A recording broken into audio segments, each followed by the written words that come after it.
This is fine.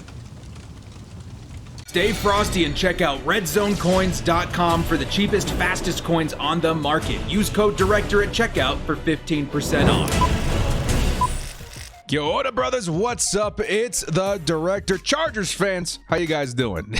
I'm dead inside, but how are you guys holding up? Angry, depressed, disappointed, all of the above? Yeah, it's really tragic. It's tragic to see what's happening to this team, not for its lack of talent, because I firmly believe the Chargers have a roster that speaks well above 2-7 right now, but what's truly tragic to the 2020 Chargers is how they've been mismanaged and coached into the ground. Now, I will say that it's easy to start pointing fingers when a team begins to spiral in the way that we have, all right?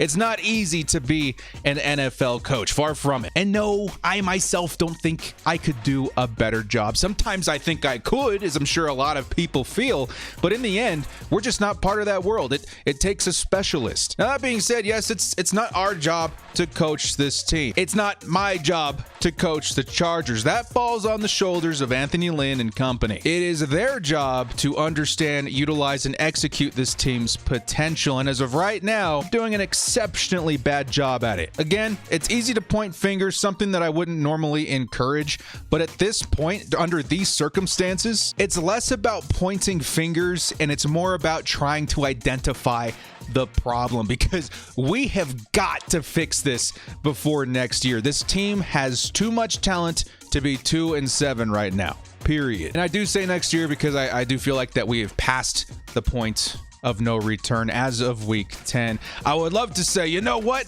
We have as good a shot as anybody to go 8-8 and sneak our way into the playoffs this year. And within some slim margin, that statement could be correct. But honestly and truthfully, under my opinion at least, I feel like the reality is the best thing that we could do for our team right now is to study it. Really study what is happening and try to identify the biggest issues that require our immediate attention. It's not our jobs to coach this team, but it is our job to support it. It's our job to show our players like Justin Herbert that we've got their backs. But it's also our jobs to speak up when we see something not working, because in a way we do offer a unique vantage point to this whole thing, a collective, so to speak, and a loud collective is one that could carry a voice that's difficult to ignore, a smidge of power, so to speak. And in the end, it may not matter. The Chargers will do Chargers things regardless of fan opinion, but it should matter to us because we understand this team better than most people do on the face of the planet, and we should be cheering for them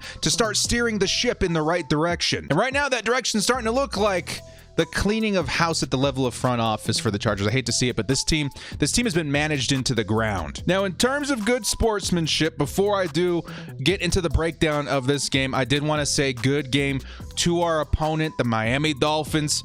It was a pleasure to watch Tua Tagovailoa play. This franchise, your franchise, is headed in the right direction. They outplayed us, but more importantly, they outcoached us, and for that, they do deserve some credit. But just for a second off script, Miami Dolphins fans, what's up, bro? I've got more flack from you guys than the Raiders, the Chiefs, and the Broncos fans combined. I picked you guys to win, you donuts. So this year's Feistiest Fan Award does go to the Miami Dolphins fans. Congratulations. All that being said, let's get into what went wrong for the Chargers in Week 10. Before we do get started, hit us up with a like and sub if you do enjoy this content. The small amount of time you guys take to hit the like, sub, and bell notification helps me out a lot. Let's get into this video. Lights, camera, action.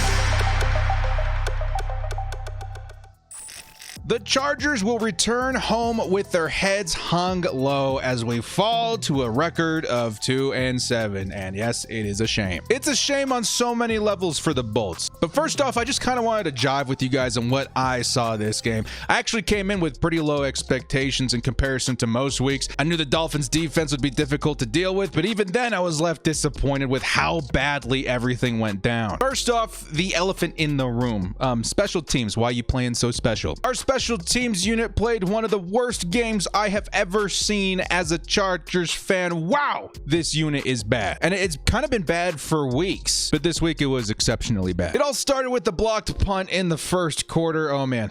Linebacker Andrew Van Ginkel. Have you guys seen this guy? I mean, here's his Madden card. We let this guy easily squeeze through our blockers and throw himself at the ball. This guy. And this gives Miami the ball at the 1-yard line. Yikes. At this very moment, I knew we were in trouble. This was gonna be a rough game. Later on special teams, we saw KJ Hill let a ball bounce all the way back to the 5-yard line. I'm sure he was afraid of muffing another punt and blowing another game, and I'm sure Herbert was rolling his eyes on the sidelines. Why is he returning kicks to begin with, right? I'm sure most of us thought that this would maybe be Joe Reed. Is that not why we drafted him? Anyway, later in the first, Dolphins lined up for a field goal. Our special teams does jump, leading to a first down, and then ultimately another touchdown. Guys, what is happening out there? Later, a false start during an extra point. Messy returns. We gave the Fins prime position almost every drive. It was all just so atrocious. And this is all after we had already watched our special teams blow the game last week with KJ Hill and the botched return. There's many more examples in previous weeks as well. Just what's going on here? There's like a severe lack of discipline going on at a catastrophic level, and maybe a mismanagement of talent as well. You know, parentheses in Joe Reed. All I see from our special teams is sloppy football. And because of this, I think the Chargers are due for a change at our special teams coach. I hate to say it, George Stewart seems like a great guy, but we've watched this unit struggle for years, and I think enough is finally enough. That being said, let's move on to our offense, but I did want to reiterate that I started with special teams because I feel that ultimately they account for most of our failure on Sunday. All right, offense. What happened? This Chargers unit has averaged over 30 points for the previous 5 weeks, yet we couldn't get anything going on Sunday. Now again, I'm just a fan shooting the breeze with you guys, other fans, but as a fan, my eyes told me it was because of a few things. The biggest to me was a commitment to a shoddy game plan before the game even kicked off. In a post-game interview, Justin Herbert said the plan was to come in here and run the ball like crazy. Okay, cool. The Dolphins aren't great at stopping the run, so I guess I understand it. But one of the biggest skills that I do think an NFL coach must possess is the ability to adapt when something is not working, because that plan sure wasn't working. Sure, Kalen Ballage looks good. At times, he looks even great. But I feel Anthony Lynn is trying to make this team something it simply is not. We are just not equipped to be a heavy run offense right now. That requires your defense to be playing at a certain level. It requires a special understanding of clock management. It requires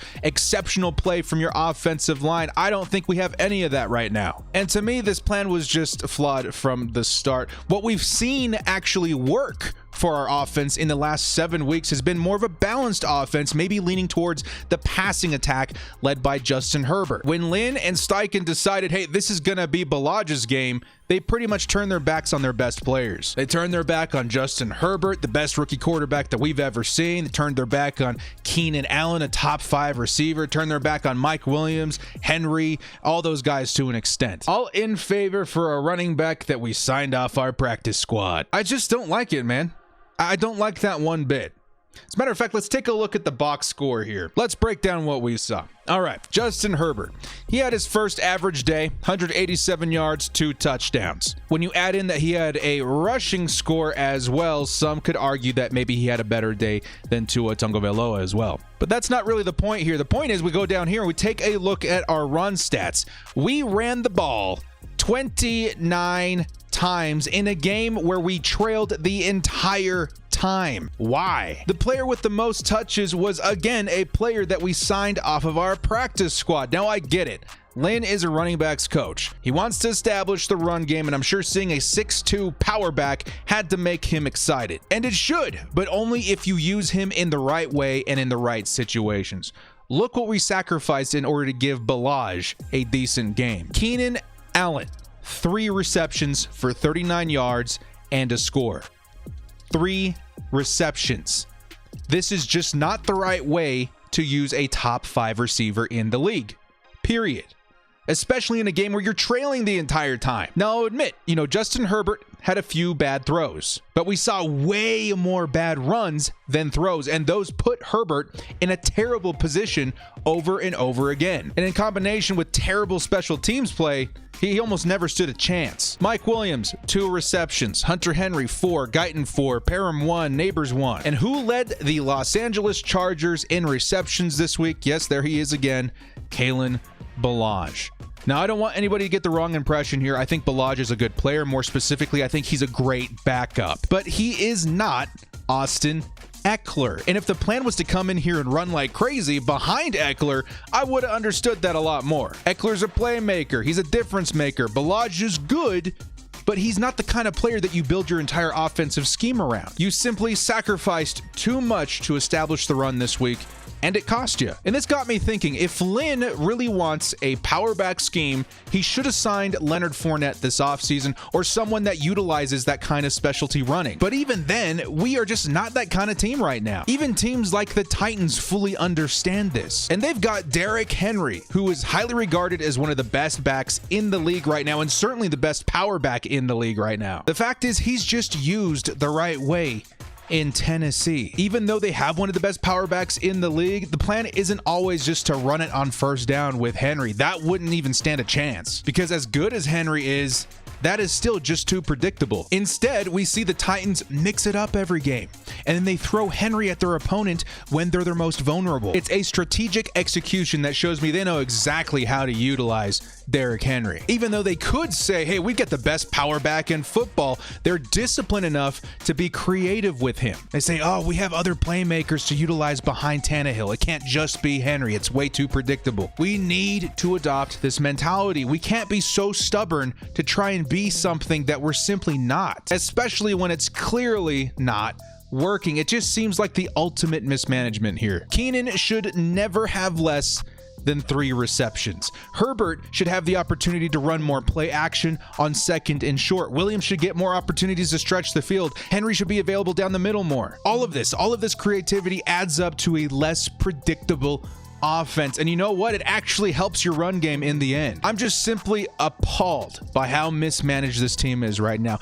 and the stubbornness to say we're gonna run no matter what, even before the game has even started. This is just the ultimate example of mismanagement to me. You cannot abandon adjusting to game script. You simply cannot ignore clock management, because I'm sure the Dolphins were like, yeah, man, go right on ahead. Chew that clock, baby. Why would you do this when you're trailing the entire game? It simply makes no sense, especially in the fourth quarter, trailing by 2 scores. I just don't understand it. Again, I'm not a coach. Hell, I'm not even a pro analyst. I'm just a fan using his eyeballs and common sense. This isn't a power run offense. Very few teams are anymore. And you need some incredible talent to pull it off, like Derrick Henry or Nick Chubb. And even then, you need to be creative in the way that you execute. We remain one of the most predictable offenses in football. We need to cut it out, man. We need to trust in Justin Herbert. Go back and watch the game. See how many times we ran it on first down. Anthony Lynn has proved to me time and time again that he's unwilling to adjust, to play to his team's strength. Shane Steichen has been an okay offensive coordinator. He scored a lot of points in these weeks prior. But even then, I saw Anthony Lynn's hands all over this offense this week, and it cost us. Again, trust Justin Herbert. You have one of the best rookie quarterbacks in NFL history, and you are wasting his potential.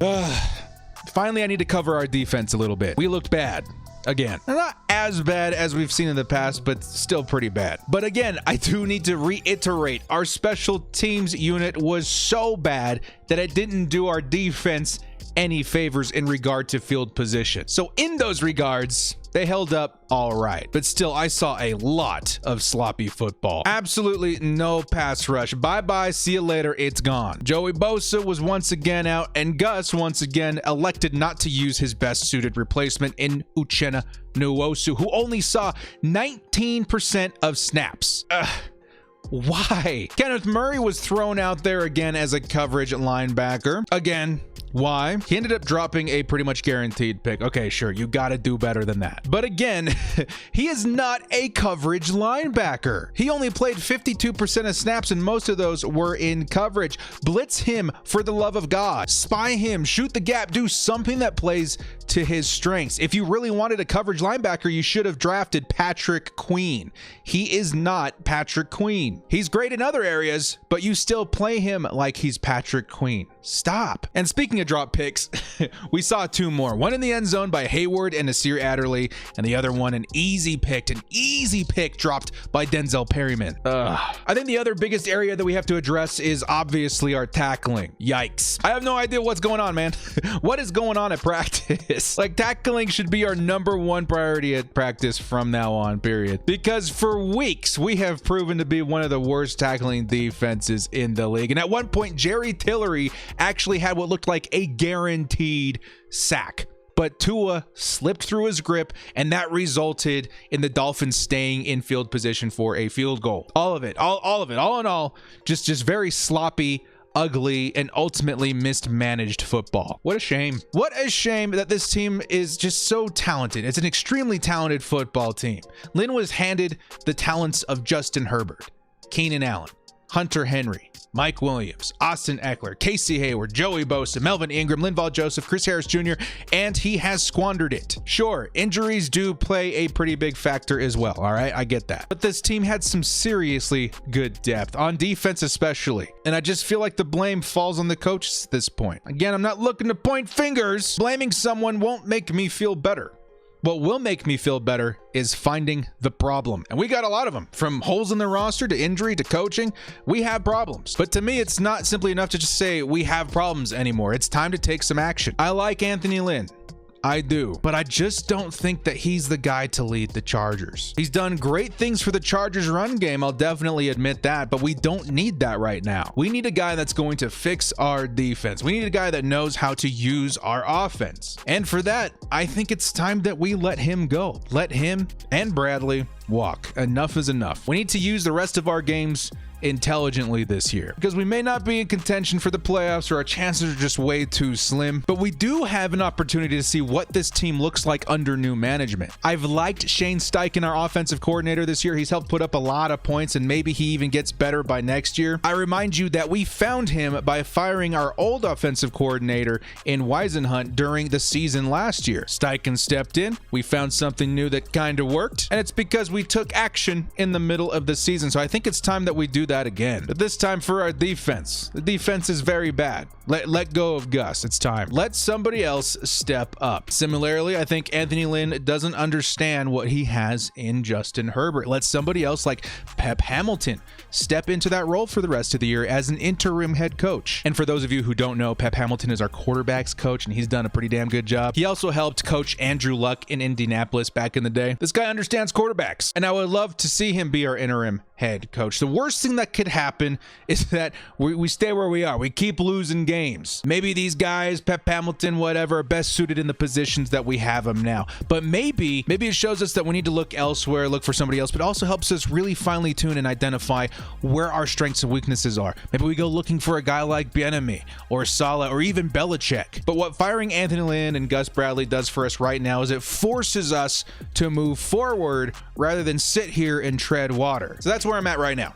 It's just not working. Don't keep doing the same thing over and over again if it's not working. That's the very definition of insanity. Start trying new things. Look for ways to unleash untapped potential on this roster. Start studying what you need to do to fix this team for next year. Because I'm sure many of you would agree, the Chargers could legitimately be a solid head coach away from a deep playoff run or even a Super Bowl. Returning talents next year like Derwin James and Joey Bosa and Keenan Allen, Justin Herbert, behind an aggressive offense and defense could really push us over the edge. But it's got to be behind new coaches and new management. That process starts right now. Well, guys, that's all I've got for today's video. Leave me your guys' comments in the comment section below. What do you think the Chargers need to do right now to right this ship? Maybe it isn't even to make the playoffs this year, and it's more about identifying the problems that we need to address.